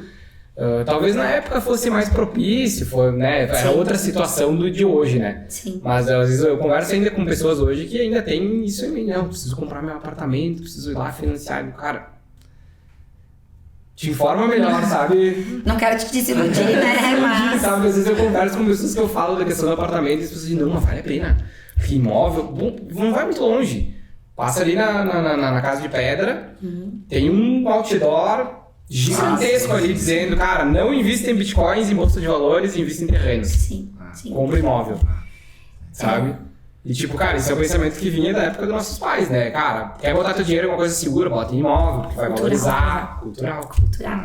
Por isso que eu digo que o dinheiro, ele tá muito influenciado. Muito pela cultura, por todas as crenças, por tudo, né? Mas é interessante tu trazer esse tema, porque assim, era o meu sonho ter um apartamento. Sim, era o meu sonho ter um apartamento. Mas não era o meu sonho ter o boleto. Eu não queria ficar pagando aquilo. Eu quitei meu apartamento em 5 anos. Eu quitei ele em 5 anos. Por quê? Porque a gente precisa entender quanto custa os nossos sonhos. Eu fiz uma coisa que muita gente não aconselha, que é eu calculei quanto custava ter uma filha. Eu calculei. Eu fiz esse cálculo, porque se tu olhar pro número, cara, é assustador. Mas eu, como sendo, né, uma pessoa que gosta de ter o controle, não sou controladora, né? Eu fiz o cálculo de quanto custava ter um filho. Por quê? Porque eu preciso saber quanto custa esse meu sonho. Ok, a parcela cabe dentro do meu orçamento. Ela cabia. Eu podia ficar 30 anos pagando ela. Mas eu fiz toda uma estratégia, um planejamento pra quitar o apartamento. A partir dali que eu fiz, comprei uma casa. E aí eu fui aumentando. É que nem o carro. Eu comprei um carro financiado. Só o primeiro. Depois todos os outros só à vista. Porque eu tenho quanto custa o meu sonho. Hoje eu troco de carro de 5 em 5 anos. Então eu tenho 5 anos para me organizar pro próximo carro que eu quero ter. Eu ainda não decidi qual vai ser o próximo carro, mas eu tenho dinheiro para trocar de carro. É uma questão assim de a gente saber quanto custa o nosso sonho e se organizar para ter aquele sonho. Que isso não fique durando 30 anos da tua vida. Isso é muito legal o que tu falou. Às vezes o primeiro carro é sempre mais difícil. Porque tu tem que sair do zero para ir para alguma coisa. E eu vejo que, tratando-se de Brasil, hoje é muito difícil primeiro carro tu conseguir comprar um carro à vista. A não ser que teu pai te banque o carro, né? Sim. Aí... É outro cenário. Mas tu sendo um trabalhador ali, sai com 18 anos, tu tá se posicionando, começando uma trajetória profissional, tu comprar um carro, tem que ser financiado. Mas aí os teus próximos carros pode ser outra coisa, né? Então... Eu tive a experiência de quando troquei um dos meus carros, eu não financiar. Eu pagar a diferença e não ter uma parcela. Foi a melhor coisa que eu fiz na minha vida, assim, sabe? De não ter um financiamento de um carro. Sim. Mas é questão de se organizar e se estruturar justamente para te conseguir absorver aquilo ali. E é isso que às vezes o pessoal não enxerga. Na verdade, é tipo assim... se eu não fizer a conta, eu não tenho. Porque a pessoa não vai pegar aquele dinheiro e aplicar, né? Se tu pegasse hoje todo o valor que tá pagando de prestação e investisse ele iria te dar um retorno, mas a pessoa não vai fazer isso, de tirar aquele valor. O que a gente usa em estratégia assim, de finanças pessoais? Tu faz um boletim pra ti, todo mês tu paga e esquece naquela conta que rende alguma coisa. Porque é muito cultural também, eu tenho que ter a conta. Quando a gente fala com as pessoas, a maioria diz, eu tenho que ter a conta, porque eu tendo a conta eu pago, senão eles vão gastar. Né? E se tu te planejar, tu vai conseguir alcançar os teus objetivos. Mas ao mesmo tempo, como a gente disse, a meta não pode ser tão alta. Se eu disser assim, eu quero ter 1 milhão em investimentos até 31/12, eu sei que falta muito para eu chegar lá no 1 milhão. Nem vou fazer. Nem vou tentar. Então as pessoas olham, e a mídia incentiva muito isso também, né? Eu quero ter o quê? Eu não vou sair de um Uninho, que nem eu tinha, né? Eu tinha um Uno, eu vou querer comprar uma caminhonete. Não, eu saí de um Uno, eu fui para um Palio. Depois do Palio, eu fui para o carro. E assim eu fui subindo, aos pouquinhos. Claro que eu já gostaria de ter um Audi, uma BMW, mas ainda eu não cheguei naquele momento, né? Então a gente precisa ser um pouquinho de pé no chão. Quando a gente pensa, sabe, em dinheiro. Porque assim, o dinheiro, ele é vida. A gente troca a nossa vida por dinheiro. O nosso tempo, né? O nosso tempo por dinheiro. Então, tudo aquilo que tu vou fazer hora extra a mais, vou ficar 10 horas na empresa. É o tempo que tu tá deixando de descansar, de estar com a tua família, de fazer algo pra ti, de afiar o teu machado, né? Então, quando a gente... Tem que ser um bom motivo, né? Tem que ser um bom motivo. Hoje eu digo assim, cara, pra eu fazer... E à noite fazer alguma coisa, sabe? Tem que ser algo que seja muito relevante pra mim. Porque deixar, né, de estar com a minha família... Isso, às vezes entra a questão de tu demitir o cliente, né? Tem horas que tu vai ter que demitir o cara porque, às vezes tu não vale a pena tu largar o teu domingo que tu programou pra ficar com a tua família e tal, tu sair pra ir fazer um negócio que daqui a pouco tu vai te gerar prejuízo. E até eu acho que, claro, que nem a gente disse, o dinheiro, né, movimenta tudo, mas às vezes não é nem pela grana. Às vezes tu fazer um negócio que vai te gerar um estresse psicológico ou vai te gerar um problema, do teu eixo, assim, pra te fazer uma coisa que não vale a pena, sabe? Até que, como tu comentou antes, né, a questão, eu almejar ser um gestor de área, né? Mas para aí, né? Não é só pelo dinheiro, né? Às vezes é o cargo que dá um glamour. Então a gente tem que entender o que é que nos move, né? Qual é o propósito que tá por trás de tudo isso, né? Eu amo trabalhar. Eu amo o que eu faço. Eu amo ser consultora. Por quê? Porque eu amo ajudar pessoas. né? Então, ajudar pessoas é o meu foco.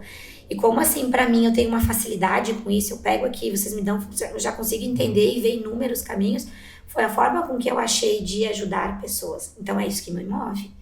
Né? E muitas vezes, eu atendia cliente que cobrava, né? Vinha no meu celular, no meu WhatsApp, que também a gente colocou a plataforma agora que ajuda isso, que está concentrado ali, né? Os atendimentos.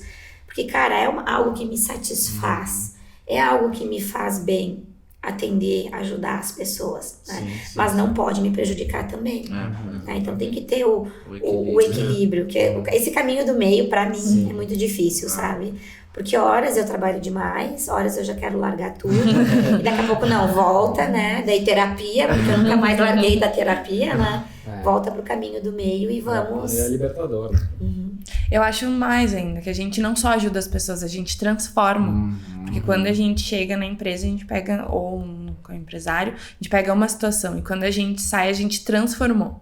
Então, e essa transformação é o que nos motiva. Porque tu olhar para aquilo, claro, o retorno financeiro, né, a gente tá falando, é ótimo. Mas tu olhar para aquilo, pelaquela transformação que tu gerou, não tem preço. Isso é o que te motiva a tu querer continuar. E fazer novamente, né? Outras vezes, né? A gente já teve casos, assim, de clientes que choravam, estavam desesperados, né? Eu já tive casos até de um cliente que se suicidou por conta de questões financeiras, porque envolve muito o emocional e o psicológico, né? Mas, assim, a gente sempre tem que pensar que tem solução. Sempre, quando a gente fala de dinheiro, tem solução. O que não tem solução é problema de saúde, talvez, alguma coisa assim, né? Mas quando a gente tá falando de dinheiro, tem. Então, tu tem que buscar alternativas. E não ter vergonha de dizer, levantar a mão e dizer, eu preciso de ajuda.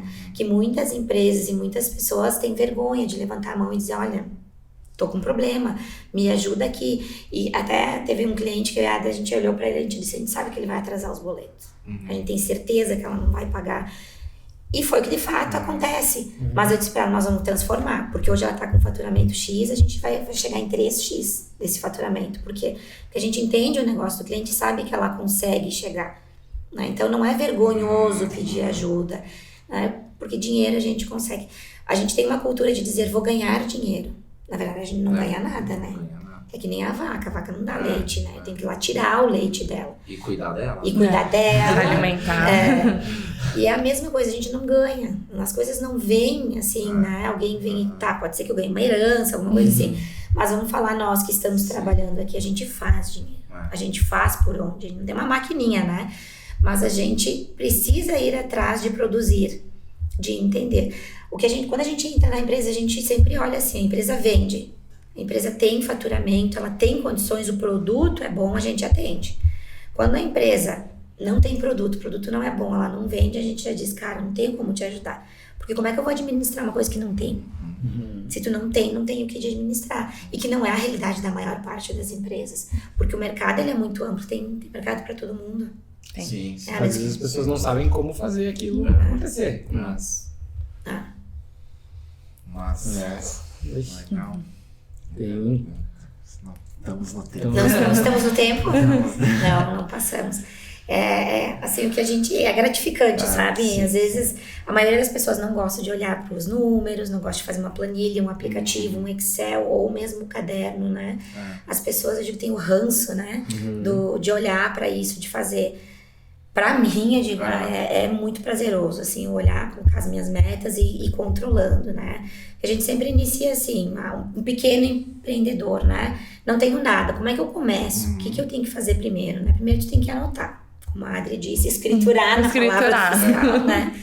Tem que anotar tudo, pega um caderno, anota, mas não adianta anotar corrido, anota estruturado. Sim. Pega uma folha e anota, um método, isso, pega uma folhinha e coloca tudo que eu tenho, que eu recebi, mas por produto, para te saber qual é o produto que tá gerando maior volume, maior receita. Depois pega na outra folha tudo que eu gastei, separa. O que eu gastei com matéria-prima, o que eu gastei com funcionários. Começa a categorizar, separar esses gastos, né? E vai anotando tudo durante o mês, uma folhinha de caderno. No final, soma todos aqueles grupinhos e faz um resumo. Eu recebi tanto, eu gastei tanto aqui, tanto aqui, tanto aqui. Ali tu já tem uma visão, assim, geral da tua empresa. Faz isso por pelo menos 3 meses. Tu vai ver que tu tem um padrão. Tu encontra o teu padrão ali. A partir disso, tu já faz o teu planejamento. Então, vamos pensar, 2023 agora, né? Então, vamos olhar outubro, novembro e dezembro. Entendi como que foi meu outubro, novembro e dezembro, eu já coloco a minha meta para janeiro. O que eu faço no meu caderno? Eu crio uma coluna do planejado e uma coluna do realizado. Lá no planejado eu vou colocar, bom, eu gastei R$1.000 esse mês, né? Falando em finanças pessoais. Eu gastei R$1.000 em mercado. Tá coerente para mim manter R$1.000 em mercado? Tá. Então eu vou projetar que janeiro, fevereiro e março eu vou gastar R$1.000 de mercado. O teu cérebro é incrível, ele vai começar a trabalhar para te ficar dentro daquele teu orçamento. Para a empresa a mesma coisa. Se eu tenho um faturamento de 100 mil, eu preciso gastar 40 em matéria-prima. Então se eu quiser ter um faturamento de 200 mil, quanto que eu vou ter que gastar em matéria-prima? Tu começa a projetar, tu começa a fazer as tuas projeções. Não precisa ter sistema, não precisa ter Excel, não precisa ter nada, é só tu ter um método. Eu acho que o grande dificultador disso é que as pessoas pintam um bicho de 7 cabeças, né? É porque precisar ter um mega sistema que converse com aquilo, que faça isso. É as desculpas, né? Porque, na verdade, anotar, fazer todo esse controle, a primeira coisa que gera é um desconforto. Nossa. Então, eu não quero passar por esse desconforto. Não quero ver. Eu não quero ver quanto tá saindo de dinheiro. Então, eu começo a criar as desculpas. Eu não tenho tempo, eu não tenho um aplicativo, eu não tenho um sistema, eu não sei fazer. E aí, então, vem todas essas desculpas, que é o que acontece logo que a gente entra com a consultoria. A gente gera o desconforto. Sim, e ali, a gente começa a chacoalhar. E aí, as pessoas não querem olhar. E elas também começam a pintar um planejamento que acontece muito, que elas botam, não, eu faturei 100 mil em dezembro, mas eu vou faturar 300 mil em janeiro. Só que elas não estão olhando o mercado, elas não estão olhando os dados que elas tiveram dos outros anos. Bom, janeiro é um mês que talvez fature menos. E aí no primeiro mês elas já não alcançam, desmotiva. Daí, então eu já sei que não funcionou, eu não vou continuar para os próximos meses. É bem isso. E trabalhar às cegas, né? Sem olhar pro... E até falando um pouco desse controle de investir um pouco também, né? Foi o que virou a chave para mim, sabe? Porque eu sempre tive a ideia de que, eu tenho que investir grandes quantias porque senão não vai dar resultado. Só que no momento que tu faz isso por 3 meses, vou controlar meus gastos e vou investir R$30 por mês. Sim.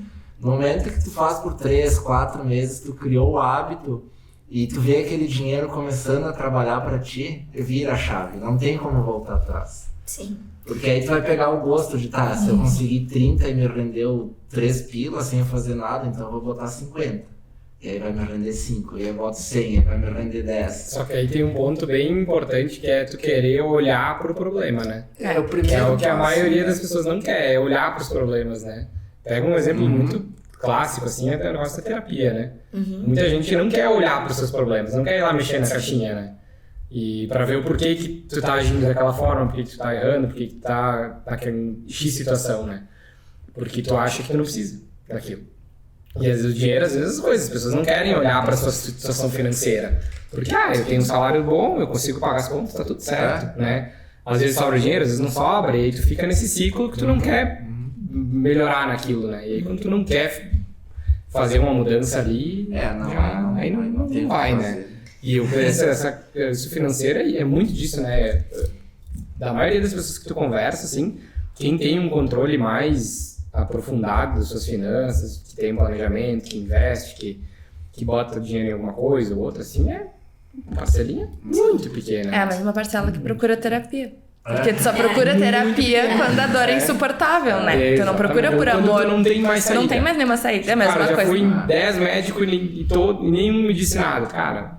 Porque não é físico. Exatamente. É emocional, é mental. Sim. E aí... A gente passa muito por isso, assim, de clientes que a gente tem que demitir.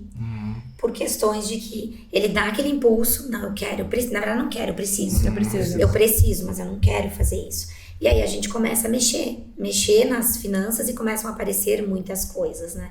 E aí o cliente começa a não dar retorno, começa a, hoje não consigo, amanhã não consigo. Então a gente já entende que não tá no momento daquele cliente. É como ele fazer uma terapia, ele não querendo, ele não vai falar o que precisa. E é uma parcela muito pequena que quer efetivamente essa mudança. Todos querem mudar, mas ninguém, né? Todos querem a mudança, mas ninguém quer sofrer com a mudança, né? Então... é uma consciência, né, muito baixa, assim, de que a gente tem que, se a partir do momento que eu vou começar a controlar, isso vai me limitar. Ou a partir do momento que eu comecei a controlar, eu não vou poder mais sair, eu não vou poder mais gastar. Não, na verdade é libertador. Porque se tu quiser sair, tu vai saber que tu vai poder sair, que tu vai poder gastar, que tu vai poder viajar, tu não vai no mês seguinte precisar contar com um cheque especial ou pegar um empréstimo. Né? Então é mudar essa chave, mas é cultural, a gente volta de novo, né? Que é uma questão cultural, de que a gente não tem essa visão, não consegue ter essa visão.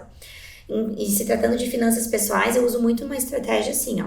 É desconfortável para ti? Junta algo que seja confortável. Pode ser um café, pode ser um chocolate. Tente criar um momento prazeroso para te fazer isso, para te tirar o foco do desconfortável. É uma muleta?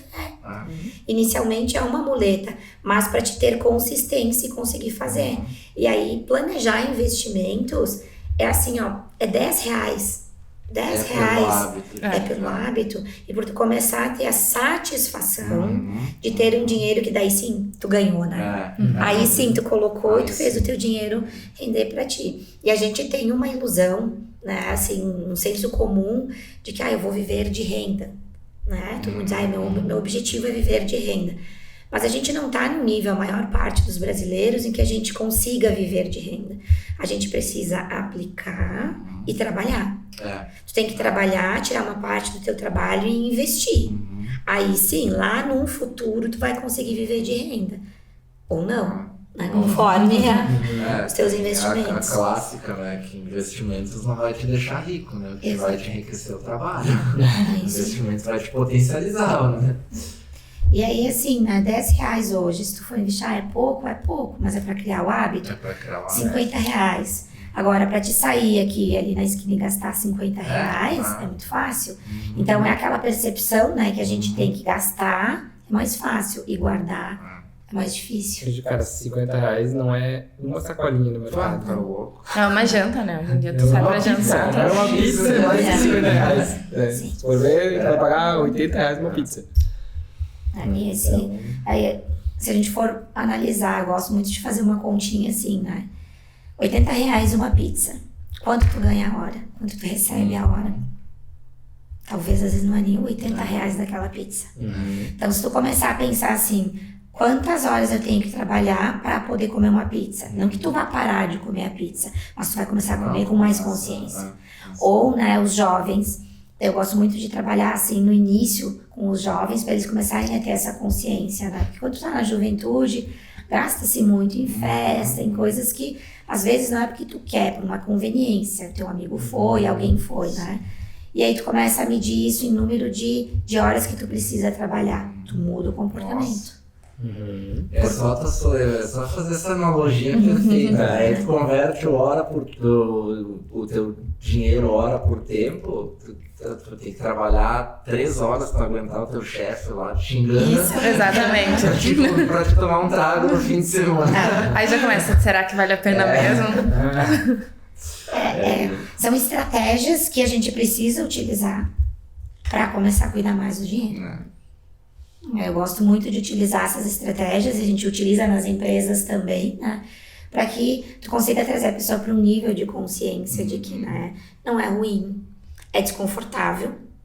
Sim, vai ser desconfortável, mas até pegar o gosto. Trazer pra realidade, né? Porque às vezes o pessoal vive numa realidade paralela, né? De que não tem noção de... Eu sei que tem uma coisa que às vezes não parece muito... Parece incomum, mas eu acho que é muito comum. Muitos empresários não saberem, tipo, não são eles que pagam as contas. Tem, o cara da empresa, às vezes, que paga as contas pessoal dele, e o cara nem sabe, o cara só gasta. Não tem noção de quanto dinheiro vai, né? Principalmente quando tem muito dinheiro, né? E aí a hora que tu para olhar o buraco, assim, tu vê que é astronômico, assim, né? Sim. E é porque a pessoa não tem noção da realidade que ela vive. Na verdade, assim, é bem comum. É bem comum, né? Mas não seria normal. Não seria normal. Não seria normal. A gente foi visitar um cliente em que justamente, né, aconteceu uma situação bem parecida, em que ela tinha uma pessoa do financeiro, ela contratou uma pessoa e ela disse, agora tu cuida do financeiro. E ela não olhou mais. Não olhou mais o financeiro da empresa. E aí teve caso de desvio. de desvio financeiro. Só que foi se perceber muito tempo depois. Por quê? Porque eu preciso vender, eu preciso faturar, eu tô envolvida no negócio, na operação, porque é a expertise dela, né? E tu deixa o financeiro de lado, né? A gente não aconselha nunca isso. Eu não entendo de finanças, eu sou do comercial, eu sou do recursos humanos, não tem problema, mas o básico tu tem que entender. Olhar e saber, né? Tu tem que saber. Tem que controlar. Tu precisa entender teus números. Teus números vão dizer muito sobre ti. No coaching a gente fala muito isso, né? Que os números, eles dizem quem tu é. Porque assim, eu vou olhar teu fluxo de caixa pessoal, eu já vou saber o que tu gosta, né? Eu gosto de tomar café, então eu sei que o meu gasto com café vai ser mais alto. Eu gosto de ler, então vai ser com livros. Eu gosto de música. Acertou os dois. Caso vai ter só nos meus stories, toda semana chega livro, Então, os números, eles dizem sobre a pessoa, né? Aí, cara, filhos, né? O gasto, assim, nos primeiros anos de vida, ele vai ser astronômico, né? E depois ele pode continuar ou não, aí depende da prioridade, né? Então, os números vão dizer sobre ti. Então, quando a pessoa, ela não conhece os números, ela não se conhece. É um autoconhecimento. Aproveitando a deixa, tem um livro excepcional que fala disso, que é a Psicologia Financeira. Que, tipo, o dinheiro é comportamental, é aquilo que tu falou lá no início, sabe? É muito mais a ver com comportamento do que com técnica, né? Que é o que a gente tava falando, de não saber, não... Cara, lê esse livro que eles... é espetáculo, assim, ó, vai te abrir muito a mente de como entender o dinheiro por um lado mais psicológico, sabe? Eu gosto bastante, né, desse sistema de psicologia financeira, por quê? Porque a gente consegue linkar ele com terapia. A gente consegue linkar assim, o problema que eu estou tratando na terapia, ele reflete no meu dinheiro. Ele reflete diretamente, porque ele é uma fuga muitas vezes. Eu não tô bem, então eu preciso sair e consumir. Aí cada um, seu café, não sei, né? Não tem problema tu consumir, mas o problema ele está no excesso. Que é como toda a psicologia, enfim, as terapias, ela trabalha. Nós, mulheres, né, a questão de alimentação. Não tem problema eu comer um chocolate. Meu problema é eu abrir uma caixa e comer a caixa inteira. Ou todo dia tu comer... Ou todo dia eu comer o chocolate. E com o dinheiro é a mesma coisa. Nossa, a menina que edita pra nós aqui, todo dia é uma trufa. Mas agora, os nutricionistas, eles já colocam na dieta todo dia um chocolate, porque tem pessoas que precisam daquele. Aí, cara, o chocolate é uma droga, né? O café. Ele faz, o café também. A gente tem ciência disso, né? O café... Eu tenho um livro que eu tô lendo que é sobre o sono, né? Que é Porque Nós Dormimos. E aí diz que o cara, o desenho ilustrativo já diz por si só da aranha, né? Tem um desenho que tem 4 teias da aranha. E aí eles fizeram um experimento com a aranha, ela sobre o efeito da maconha, do LSD, da cafeína e da... Sem nada? Anfetamina. Não. Anfetamina, se não me engano. E aí tu olha os desenhos das teias, o menos pior é o da maconha. E tem um desenho de uma teia... Ela só parou na metade. Cansada, assim, que ela parou pra descansar, eu acho. Esqueceu o celular. Se tu olhar o da cafeína, não tem nexo nenhum o desenho, assim, da teia dela. Tipo, ela é um negócio totalmente aleatório, assim... E aí ele explica o efeito da cafeína, né? Que a cafeína ela te potencializa, assim, ela te mexe muito contigo, né? E ela fica por horas agindo no teu corpo. Sim. Né? E aí, enfim, né? Ele fala sobre a questão das pessoas que acham que é normal, por exemplo, tu dormir 6 horas, né? Até tive uma discussão com isso com a Priscila em casa esses dias, porque porque 6 horas, eu durmo 6 horas, eu tô bem. Cara, se tu diz, eu não vou discutir contigo porque não vale a pena discutir. Mas tem estudos que dizem que, cara, é 8 horas pra te concluir o teu ciclo de recuperação, de regeneração, pra te dar o máximo de ti no dia seguinte. Sim. E quando tu dorme 6 horas, aí tu acorda podre, aí tu mete um café, é óbvio que aí tu vai. E aí as pessoas o teu organismo se acostuma com um ciclo errado, tu tá sempre em déficit de produtividade, e tu vai lá e bota um café, aí tu tomar 8 cafés no dia, é óbvio que tu vai ficar loucão, né? Vai fazer um monte de coisa. Mas a qualidade de que tu tá fazendo isso, a qualidade de concentração, de tudo pra isso, mexe totalmente, né? E aí, cara, às vezes a gente... acho que pra tudo, né? A gente se acostuma com um ciclo errado de coisas. Sim. Né? E é financeiro, a gente se acostuma com um ciclo ruim de gastar demais, ou de não controlar, ou de gastar além do que a gente ganha. E aí até tu quebrar esse ciclo e tu voltar. E muitas vezes isso vem lá, né, da tua infância, de tu conviver num ambiente que é aquilo ali, que é ou é de gastar demais, ou é de segurar demais, ou de necessidade, ou de escassez. E aí tu leva aquilo como algo que é o certo pra ti, mas às vezes não é o certo, né? Mas na tua cabeça aquilo ali é o certo, e todas as tuas ações dali pra frente vão se basear naquele teu comportamento, né? E é uma escolha inconsciente, né? É inconsciente. A gente não olha e diz, eu vou fazer como meu pai fazia. Não é assim, né? A gente escolheu porque viu aquele modelo e segue fazendo ele, né? E às vezes as pessoas, elas não sabem que elas podem fazer diferente. Que é o que a gente sempre diz, a nossa dificuldade é de conseguir fazer com que as pessoas entendam que elas poderiam fazer melhor. Elas não têm a noção de que elas podem fazer melhor, que pode ser diferente. Vai fazendo, tu tá naquela rotina. E tu criou aquele hábito, aquele ciclo vicioso, então tu vai tender a repetir. O Pedro Calabresa é um neurocientista, não sei se vocês conhecem, e ele fala muito disso, né? Que o nosso cérebro, ele tá o tempo todo criando armadilhas pra gente, né? Essa questão do sono, da cafeína, ele fala muito, né? Que se tu dormir 6 horas, tu vai precisar de um estímulo. Então ele tá ligado, o café a dormir pouco. Tem uma ligação, tu vai buscar algo que te complemente, né? Nos estudos que ele faz, ele diz que o mínimo é 8 horas, mas o ideal é entre 8 e 10 horas. Tu dormir para que tu consiga ser produtivo. E o que ele fala é que o café é pior em mulheres. Tu precisa de mais tempo, o corpo, né, feminino precisa de mais tempo para digerir. E hoje, o que a gente faz?